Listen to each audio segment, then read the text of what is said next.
Mars is a planet ready for life. In 20 hours, 6 astronauts will travel to Mars, not to visit, but to live there.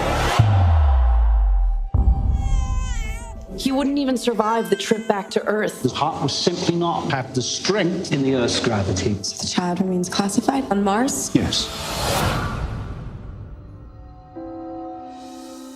Gotta go. Talk tomorrow? I'm not going anywhere. What I loved about the story is that it's a very universal movie. Is it about Mars? Is it about America? No. They're just devices to tell this love story. You see that angel? He's gonna fall in love with her and fall to Earth. You're a romantic. File 32, Human Courtship. Allow me, won't you? I guess chivalry's not entirely dead. At least not in Nantucket. At least not in Nantucket. Bravo. You know, the themes of connection, isolation, and separation. Tell me where you're really from. Mars. I was born here. Yeah. Sometimes I feel like I'm from a different planet, too. Gardner, he's literally a kid that has grown up in the corner of a lab. Gardner is searching for connection. He's trying to understand who he is and find out what it means to be human. We'll make you indispensable yet. What? How can I be indispensable if no one knows I exist? Gardner has never been exposed to more than 15 people in his life. Tulsa has lived in many foster homes. They find their sort of meaning for living because of each other. I want to go to Earth. He's being denied connection. His heart can't handle our gravity. It's too risky. It's worth it. He's found his own way to Earth. Not least, he's found his way to communicating a girl he's clearly fallen in love with. Guess what? I'm coming to see you. When is this happening? In a few months. There's a lot of travel involved. His whole world revolves around this idea of getting to Earth and finding his father and finding Tulsa. Tulsa! It's me, Gardner. Ow! What was that for? You completely threw me off. I told you I was taking a trip. For 7 months, she really does want to invest time in him, but she wants to make sure that he's the guy she's hoping he is. So she definitely tests Gardner a few times. You're taller than I thought you'd be. You're meaner than I thought you'd be.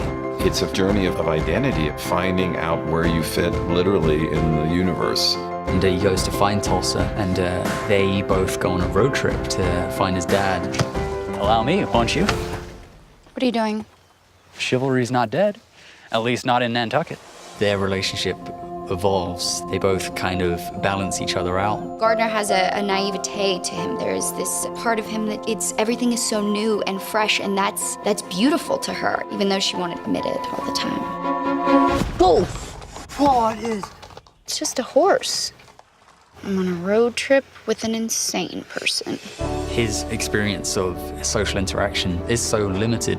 He has no idea what to do in certain situations, and he doesn't read social cues. You're so beautiful. You blurt that out just like that? Why wouldn't I?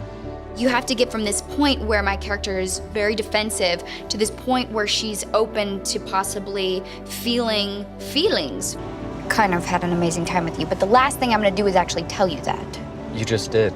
There's promise, and he represents hope, and she's never had a connection like this with another human being. You're blushing. What is happening? The heart of it all, it's a love story. I love the theme of sort of love and loss. His heart's too big for Earth. No matter how much I want Earth, Earth doesn't want me. He's running out of time. You have to go back. I couldn't feel anything. I couldn't feel water. I couldn't feel a fire. I couldn't feel wind on my face. And now I can. Tulsa, what's your favorite thing about Earth? You are Gardner.